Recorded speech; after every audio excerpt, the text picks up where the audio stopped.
This is the Rich Dad Radio Show. The good news and bad news about money. Here's Robert Kiyosaki. Hello. Robert Kiyosaki, the Rich Dad Radio Show. The good news and bad news about money. Today we have a very special guest. Somebody, my friend George Gammon recommended, but he didn't have to recommend me. I just found out that George and Lynn Alden work together. They co-op on things like this. So it's outstanding. I've been following Lynn for I don't know how long now, but man, is she smart. I mean, it is just amazing. So George and I were laughing the other night because George didn't do well in school, and neither did I.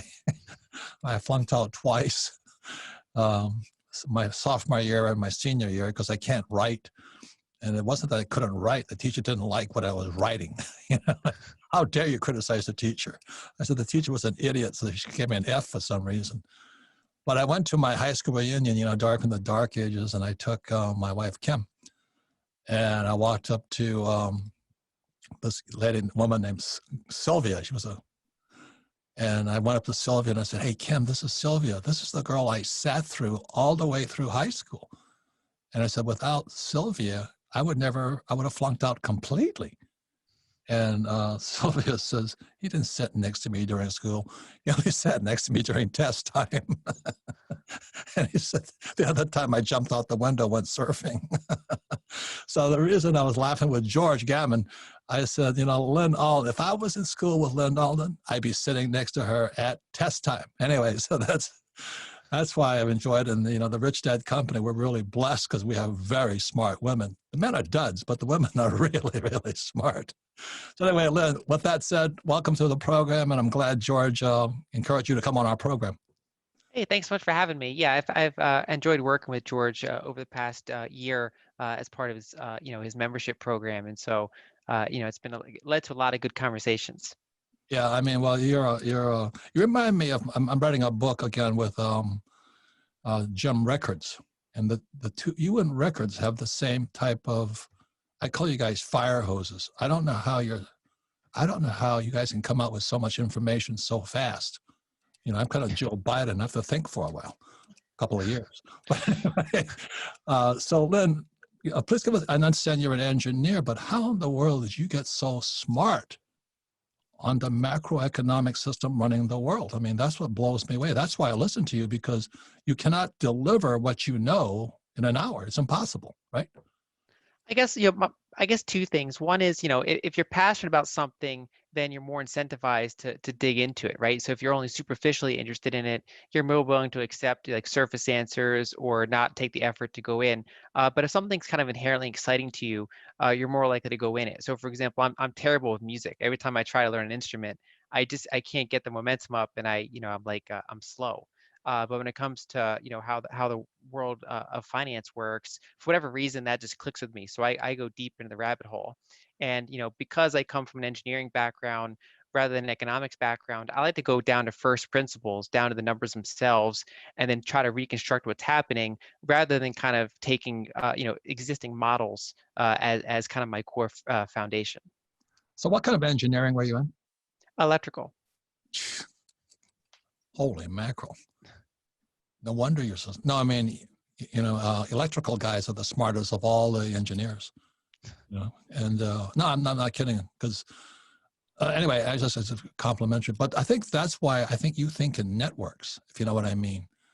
You see, when I listen to Lynn talking about macroeconomics, she sees it as this big network. And in fact, I think you think in quantum physics.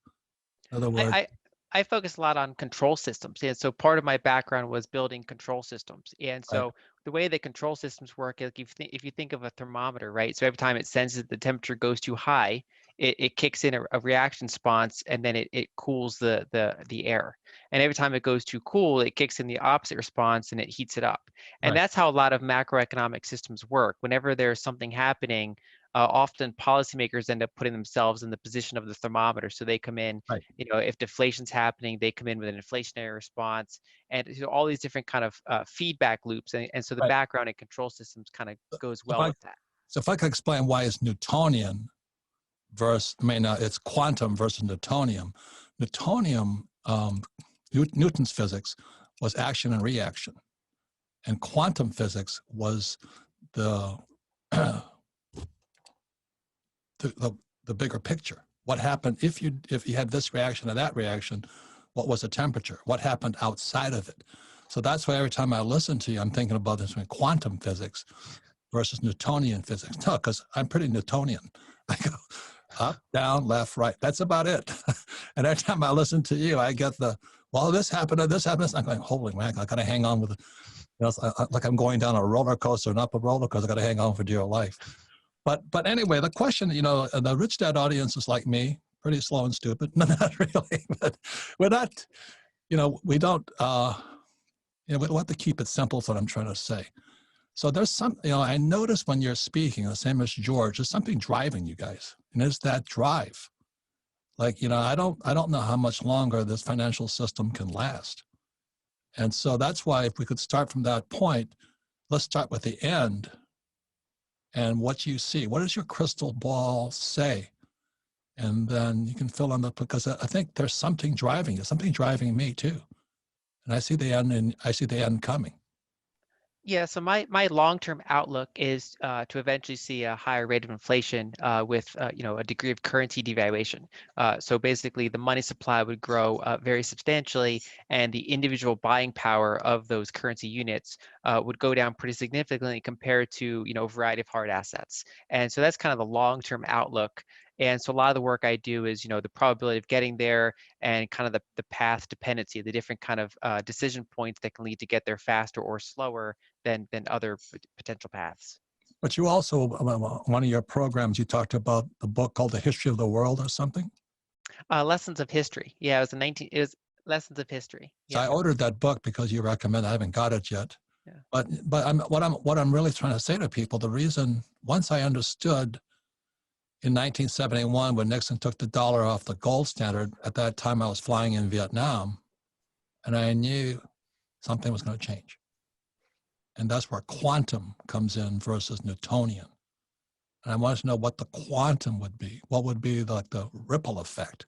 What would the global effect be? So, and the other reason is because I studied history. Lenin said years and years ago, before Stalin, the best way to kill capitalism is to debauch the currency. So in 71, when Nixon took the dollar off the gold standard, I went to military school, so I studied military economics. And military economics was very concerned about guys like Lenin, Stalin, Hitler, Mussolini, Mao. And that's who we studied. And then socialist economics is Keynesian, which is you can print as much money as you like. And then capitalist economics, we were taught, was Mises Austrian school, hard money, which is where Bitcoin and gold and silver kind of fit in. So when you look at the end, I think the end is coming. You can only, historically, like we had the Weimar Republic, which brought Hitler to power. Are you familiar with that? I'm sure you are. Yeah. What happened? Tell me what happened in the Weimar Republic, which brought Hitler to power. Wasn't it exactly what you said? The currency was gone, inflation went up. Yeah, I mean, back then, so after World War I, of course, Germany's production base was destroyed. And whenever you have a country with its productive base kind of damaged, plus they had external war reparations. So they had debts that they couldn't print away. It wasn't denominated in their own currency. And so they eventually experienced a hyperinflation as they basically printed money to finance deficits. Just because, after losing the war, after having all this, very challenging political and financial situation, you had more and more kind of populism and extremism build up, and then it took a really dark path. But the thing, that's where hyperinflation set in. And the other word you said in there was reparations. And my concern is, I'm not trying to be racist here, but when the blacks, Americans are trying to get reparations for slavery, that's what happened in 1918 with the Treaty of Versailles, was they forced the German people to pay reparations to England and France. And that led to hyperinflation and then the rise of Hitler. So that's kind of, as an old guy and then went to military school again, that's what we studied. So the reason I was excited about you coming on the program is you're a lot younger, but you also understand history. And that's kind of what happened in 71 when Nixon took the dollar off the gold standard. They could print as much as they liked. It's the same thing that happened after 1918 with the Treaty of Versailles, they couldn't pay their bills. So the Weimar Republic just printed as much money as possible. And that's where the funny story comes in. A woman goes to the supermarket with a wheelbarrow full of cash, Reichsmark, and she goes inside to pay for her pork chop. And she comes out and they stole her wheelbarrow and left the cash. So Lynn, that always sits in my head. So when Sarah booked this program with you, I wanted to get your picture of pork chops and wheelbarrows. I mean, what's going to happen here? Yeah, so my long-term base case for the United States is for a higher inflation, but not necessarily hyperinflation. And because whenever we see cases of hyperinflation, like Weimar, like some emerging markets, generally you need a combination of a couple things. One is you needed a destruction of your productive base. And so that happened in the Weimar Republic, that happened in Zimbabwe, and that can be due to a lost war, or it can be due to really bad internal social policies. Is what's happening in Venezuela today? Yes, exactly. That's another case of hyperinflation happening. And so you have that kind of severe drawdown in the productive base. So they can't make enough goods and services to satisfy their needs. So regardless of how much money they print, the prices start going up rapidly. A second thing that helps contribute to hyperinflation is when they owe debt in a currency they can't print. So a lot of emerging markets today, like Argentina, for example, they owe debt that's denominated in dollars. Whereas developed countries like, Japan, United States, their debts are mostly denominated in their own currencies. And so those hyperinflationary events tend to have those couple recipes. But for example, you often refer to the 1971 period, and that was a case of rapid inflation for the United States, but it didn't reach the levels of hyperinflation because we still had our productive base. We didn't have a collapse in our economy. We just had a really sharp devaluation of currency. And so it was something that the currency wasn't completely obliterated, it was just severely damaged. And that's kind of the outcome is my a base case, I think, going forward over the next decade, is that you could see in developed countries pretty significant currency devaluation. So that's my question. So what's your crystal ball say between 2020 and 2030? Okay, like I make fun of Biden and I call his cabinet the monsters. I've got to entertain myself because I flunked out of school. I was watching TV too much. And, I say when Janet Yellen was head of the Treasury, head of the Fed, and if because we don't know if they made it in, at the time of this broadcast, we don't know if they've made it yet. And if Janet Yellen becomes head of the Treasury, that's separate, the separation between the Fed and the government are gone. They're one now. And so that's the reason I was excited about having you come on the program, is given your, what I call quantum or quantum physics thinking, what's going to happen when the monster takes over? So I think this process is probably going to take several years to play out. And so it's going to start, I think, in the next, handful of years. And it's one of those things where at first, when you get some degree of, they call it reflation, like you start from like a low period of inflation, you get that kind of higher inflation. At first, it can feel good to a lot of people. And so, for example, that's what it felt like this year, when stimulus checks go out and when you have that kind of rebound. And so next year, if you get a decline in the dollar versus other currencies, if you get inflation that goes up to, the official way they measure it, which, that's a whole nother discussion, but if that goes up to 2-3%, in the next, maybe 2 years, that can feel good at first. And then what the problem is, at that point, they're very likely to overshoot because, a lot of their deficits at this point are structural, right? So even just taking out discretionary spending, if you just focus on entitlements and military and interest on the debt, that already is pretty much all, incoming tax receipts. And so, So Lynn, we crushed the economy. It's exactly as you said. What happened in Germany was it crushed production. And that's why when I asked Sarah to invite you on this program, I want to know what your crystal ball says. We've done everything exactly as the Weimar Republic did with the economy. It was at the pay reparations. The economy was crushed, production went out. Same thing happened in Zimbabwe, same thing in Venezuela. So I want to know what Lynn Alden's crystal ball says 2020 on. Oh, wait, so we come back. I'm prompting you right now because, anyway, that's why I was sat next to the smartest girl during test time. This is a test time right now. We'll be right back. Welcome back, Robert Kiyosaki, the Rich Dad Radio Show, the good news and bad news about money. You can listen to the Rich Dad Radio program anytime, anywhere on iTunes, Android, or YouTube, as long as they don't take us off again. But anyway, you can listen to our programs. We record all of our programs and we archive them at richdadradio.com. We archive them because we don't make any recommendations. We're a pure education company. So one of the ways you learn best is by repetition. So you can listen to this program again and you'll learn twice as much. But also if you have friends, family, and business associates, listen to this program together and discuss it, and your information, your education, your mind will open up quantumly.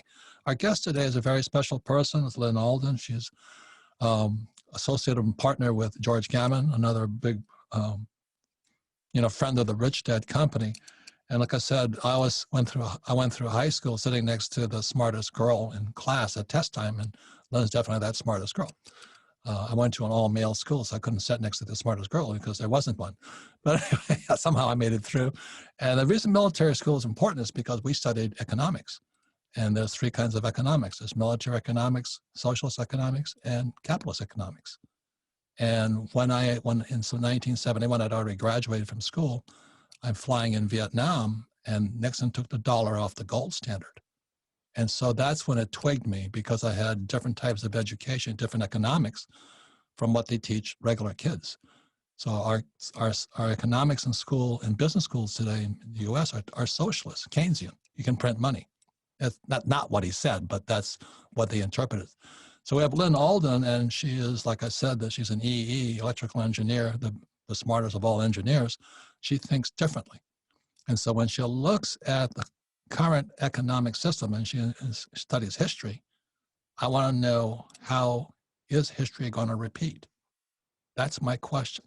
Are we just like Hitler, what brought Hitler to power, 1933? Or is what's going to happen in America Zimbabwe? And I was in Zimbabwe when it came down, and today we have Venezuela. And so is the United States repeating, is history repeating right now? So with that, Lynn, take it away. Yeah, so you talked a lot about destruction of productive capacity, like when you're talking about what happened here in the United States as well. And so On I the think economy. exactly. And I think one of the key things to watch is the destruction in production of commodities. And so, if you look at a lot of commodity prices, exception of gold and silver that have done really well recently, a lot of them are roughly the same price they were 10 or 15 years ago. And that's because we had this period of commodity oversupply. So, for example, a lot of cheap money allowed us to apply new technologies to get more oil and gas out of the ground. We had that period of kind of copper oversupply. And so a lot of those things were in a period of oversupply, and that feels really abundant. However, because prices have been in that kind of, they haven't been rising in many cases for several years, that incentive to get new production has diminished. And so, for example, this year we saw a very large reduction in capital expenditures for new oil and gas fields. We also, for several years, have been seeing really weak copper development. And of course, copper is a really important element for the whole new economy, for grids, electrical grids, infrastructure, all these important things, both in the United States and the world. And so because we've had this period of commodity oversupply, some of the inflationary policy has not been very apparent in everyday life. Some areas we've had a lot of inflation in healthcare expenditures. We've had a lot of inflation in tuition, childcare services. But because commodities have remained relatively cheap, that hasn't really flowed out yet. Now, I think a key thing to watch is that going forward, some of the supply for these commodities is getting pretty tight. And when that goes up against very large deficits that are in large part being monetized, you can start to see a general rise in commodity prices. And it's hard to say if that's going to be next year or 3 years from now. But as we go deeper into the 2020s, I do think that's a really thing to consider, and that can promote a much more inflationary trend and problems getting the commodities we need. So copper just made this big move because it's starting to move right now because the dollar index is going down. Yeah. It's kind of interesting. The dollar index going down. What does that mean to you? So what that means is that the dollar's weakening versus a basket of other major currencies like the euro, the yen, and some of those other ones. And so we've been in the last several years a period where the dollar's been relatively strong versus those other currencies. And I expect in the next several years to see the dollar likely to have another down leg. similar to how it had in the early 2000s, and similar to how it had in the 1980s, the late 1980s. So when it comes down from those strong peaks, that tends to be pretty bullish for commodities, and it also tends to be pretty good for some foreign equities as well. If you're if you're a dollar-based investor, you can potentially counter that by having some foreign equity exposure as well as commodity exposure. But for the average person like me, the dollar going down, purchasing power going down, and commodities like copper going up, is that inflationary? Yes. Yeah. So my question to you is, how long can we keep, like you said it earlier, we have to crush production. That's what caused, Germany in World War I to die. And that's what happened in Zimbabwe. They wiped out the white farmers. I was there. It was horrifying. They were murdering all the white farmers. And now I was not in Venezuela, but I was in Colombia, where George was, watching the exodus out of Venezuela. And so if they've crushed the economy with this COVID shutdown right now, I mean, how many little guys are going out of business? It's sad. So my question to you, with your crystal ball, because I know something's driving you, how long can we keep printing money to solve our problems, which are structural? I think as you get deeper and deeper into this decade, so call it 5 years or so, especially because you have to figure out how much they're going to print. When are these commodity shortages going to become acute? But I think as we get roughly to the middle of this decade, I think that's where we start to run into some of these key shortages in things that have felt very abundant for the past 5, 10, 15 years. I think we're going to find ourselves in that period again, where we didn't invest enough in some of the production of some of these things. And as you point out, we had a really big destruction of small businesses this year. So, for example, something like 100,000 restaurants have gone out of business, while larger corporations, because they have capital financing, in some cases they have bailouts, they have the Fed buying their bonds, they've been able to stay in business to a better extent than some of these small businesses. And so I think that a lot of these forces are going to kind of come to a head probably as we get roughly in the middle of this decade would be my best guess. But a lot of it was, you look at Neiman Marcus, they declare bankruptcy. When Neiman goes bankrupt, there's something really sick inside America. But the other question I have for you, because you're more macro also, when you look at China, it appears to me we're at kind of a currency war with them, a trade war with them, because when we lost our production, because we shipped our production overseas to China. So that's another reason we're in precarious position in 2020. So what do you see is going to happen in China with the Chinese yuan and all that? That's my concern. How desperate are they going to get? Because they have to have jobs too. Because if they don't have jobs, you have revolt. Do you know what I mean? They're like a similar problem we are, America is. Yeah, one of the things they're focused on, because they're also, I think, really acutely aware of this potential commodity shortage. And so one thing they've done in the past several years, instead of reinvesting their dollar surpluses, their trade surpluses into buying U.S. Treasuries like they used to do, they've been starting to reinvest those dollars into commodity projects around the world.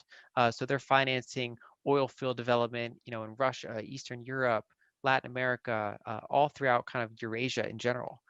And so, they've called that the Belt and the Road Initiative. So they built tons of infrastructure, but also commodity development.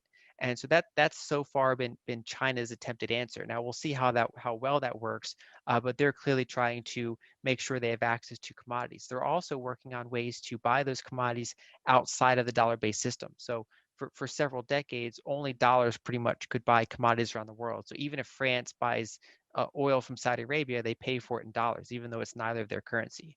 And so China's been in this world where they've actually surpassed the United States in terms of becoming the biggest world's commodity importer. So for most commodities, they import more than the US does, but they still pay dollars for most of those. And so one of their projects over the past several years was diversifying the types of currencies that they can buy commodities in. So now they can pay Russia in euros, for example, in order to get some of their oil and gas. And they're also, looking probably to get more and more of their own currency priced. And so I expect over the long term, their currency is probably going to hold up relative to the US dollar fairly well.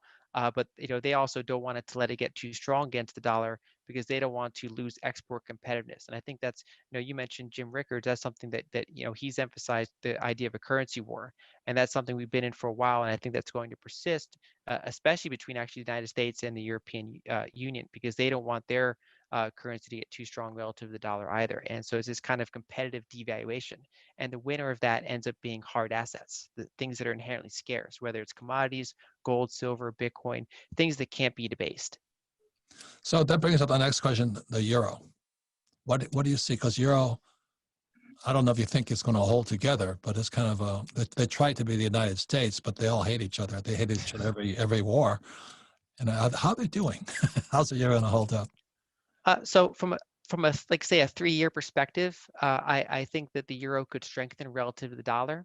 The biggest long-term problem they have is that they have basically a monetary union between their countries, but not a fiscal union. So they don't have kind of a unified retirement system. If Italy racks up debt, we talked before about what happens when a country has obligations that they can't print. And so what all those countries did is they combined into the euro, and neither of those individual countries can print the euro. Right? So only the shared, the ECB, the shared basket that they've all put their kind of value into.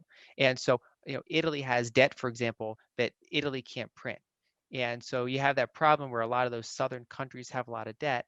There's a really big question about how that's going to fall out. And I think that's one of the biggest tail risks. And so, whereas United States and Japan, for example, they have this more unified currency system within themselves. Europe has a big kind of a potential fracture point. And so that's why, their banks have been trading extraordinarily low valuations because people are afraid of the solvency risk that some of those banks could have if the euro were to encounter a major problem. And there's going to be some decision points ahead. Either they're going to have to, break apart the union and let some of those countries, go their own way, or they might go the opposite approach and unify their fiscal situation more and become more centralized. And it's hard to see how that's going to play out. But that's one of my biggest kind of tail risks is what's going to happen with some of those Southern European countries. Correct. But then that brings up England, because when they went to Brexit, what was your opinion of that? So they're really lucky, and I think they had good foresight to not give up their own currency. And so, they were part of the European Union, but they weren't part of the European monetary, shared, currency, the euro. And so for them, we've already seen just from several years how challenging that breakup is, even though they still have their own currency at least. And that's already extraordinarily difficult to unwind. Whereas it'd be much harder, for example, for Italy to break up because their currency is fully. Imagine if you had to change your currency by leaving, NATO or something, right? It'd be much harder to do. And so, I think that the Brexit situation, that's just a small taste of how hard it would be for some of these other countries to break up. And so, hopefully, we'll get an answer on Brexit soon. I mean, they're still kind of in the middle of those negotiations. It seemed like they never end. But hopefully that'll be behind us. And then the big question is what's going to happen with Southern Europe. And so my last question for you is about our friends in the Latin countries like Mexico and South, George Gammon's country. But, I mean, the Mexican people and all that, they're fabulous, fabulous people. And the whole Latin America, I'm just so impressed with them. They're both rich countries. I mean, not both. The world is rich because Africa is a rich resource country, but the people are poor, and that's causing this huge split. So what is your forecast for our friends in Mexico and Latin America and South America? So if we get a weaker dollar and if we get a pretty strong commodity market, that could benefit Latin America pretty significantly. Because one of the problems Latin America has is that they're very commodity rich, but commodities have struggled over the past 10 to 15 years, and they also many of them have high dollar denominated debts. That's one of the kind of trouble areas, along with Turkey and a few others. But basically countries like Brazil, Chile, a lot of these Mexico, they have a lot of dollar-denominated debts, especially relative to their foreign exchange reserves. And so whenever the dollar strengthens, that puts a lot of pressure on their local economies because it's kind of like their debts are going up relative to their cash flows because their cash flows are denominated in their local currencies. And so if the opposite happens, if you get a weaker dollar, we tend to see emerging market growth periods whenever the dollar weakens because it's kind of like that their debt gets devalued. And so if we see a weaker dollar, I'm pretty optimistic towards the majority of Latin American countries. But partial it'll come down to how well they individually govern it, how well how dynamic their economies are allowed to kind of flourish outside of kind of bad policies. Fantastic people. You brought up something I forgot to ask you on is Turkey. I mean, they're having currency problems and all this, but they're also a huge military. What do you see happening there? So Turkey, yeah, their main issue is that they have high dollar-denominated debt in their corporate sector, and so their government actually is not very levered. It's specifically a lot of dollar-based debts built up in their corporate sector, and so Turkey does have a lot of advantages. They're very well positioned, but they've had specific issues with that, and they haven't built up high foreign exchange reserves, which means that they don't have a lot of dollars kind of stored away like acorns for the winter, right? So they haven't built up this reserve, and that's why during the strong dollar period they're encountering this problem. Now, if the dollar weakens, that's kind of like taking the foot off the throat of Turkey, and if they have some good governance, they might be able to come out of that pretty strong. But so they still have plenty of they have good demographics, they have good geopolitical positioning. They have a pretty competitive manufacturing base, and the biggest problem they have right now is that all of their dollar-denominated corporate debt that they can't devalue it, they can't print it, and they're kind of subject to the whims of how the dollar holds up relative to other things. We could go on forever, but there's also, I just bring it up. There's also a thing called a euro dollar. This thing is not just Joe Biden getting elected. There's more going on than we will ever know about. And that's why it's fantastic, getting to know you, Lynn, and thank you. I'd like to invite you back because, like I said, I always sat next to the smartest girl during class and test time especially, because I knew nothing most of the time. So anyway, thank you. And then you can go to Lynn's website as lynalden.com. And I heard your website is just a treasure trove of information. Yeah, plenty of good stuff there. And also, like I said, I also partnered with George Gammon, so I'm over at georgegammon.com as well. Yes, he's fantastic. We're gonna have dinner tonight with George. So anyway, Lynn, thank you very, very much, and thank you for your contribution to knowledge to the rest of the world. Thank you. Yeah, thanks for having me. Thank you. So when we come back, we'll be in the final wrap up of the Rich Dad Radio Show. Thank you again, Lynn. Welcome back, Robert Kiyosaki, the Rich Dad Radio Show. You can listen to the Rich Dad Radio program anytime, anywhere on iTunes, Android, or YouTube. And please leave us a comment whenever you listen. All of our programs are archived at richdadradio.com. We archive them for one reason. We're an education system, a program. We don't make recommendations. You buy anything, although we talk about what we buy. And have your friends, family members, and business associates listen to this program and discuss. When you do that, that's real education. You'll learn 10 times more than you just listen to this once. So before we complete the show, I want to ask Sarah, what did you think? Wow. Lynn is like you said, treasure trove of information and so smart. Fire hose, man. Fire hose. I feel like I could listen to her all day, because she knows her stuff. But the one thing you had asked her was about hyperinflation. Will we see hyperinflation? And she gave us those 2 key points, like this is what to watch for. So I think that's, for me, the biggest nugget that I took away from this as we move forward into the next couple years are those key signals of what's going to happen with our currency. Yep. And the other thing that she said, which a lot of people don't know, is this Belt and One project by China. China realizes that they're going to beat America. America sends out military forces. And I've been in Zimbabwe, and I've seen the compounds the Chinese have built there, because when the economy crashed, the Chinese moved in. And they're taking out the resources. I was in Panama when I was watching the Chinese negotiate to build a bigger Panama Canal to beat the U.S. Panama Canal. And I was in Cameroon when I saw them trenching. They were trenching fiber optic cable all across Cameroon. They were also thinking of building a road across South America. And so what China is doing is building infrastructure. And also the other thing that is my gold mine in 1999 was in China. And they needed gold, so they took it. So I don't know if Americans know what's going on. It has really nothing to do with Joe Biden or Trump and all this. They can't protect you. So that's why the Rich Dad Radio Show, but also all these characters on YouTube and all that, they're far better than going to school. I mean, people like Lynn Alden and George Gammon and, Anthony Pompliano. I mean, these guys are geniuses at what they do. So anyway, that's why I thank you for listening to the Rich Dad radio program, because your college professor has his head up his butt or her butt, whatever it is. They don't know what's going on. They're hanging out in school. So thank you for listening to the Rich Dad radio program.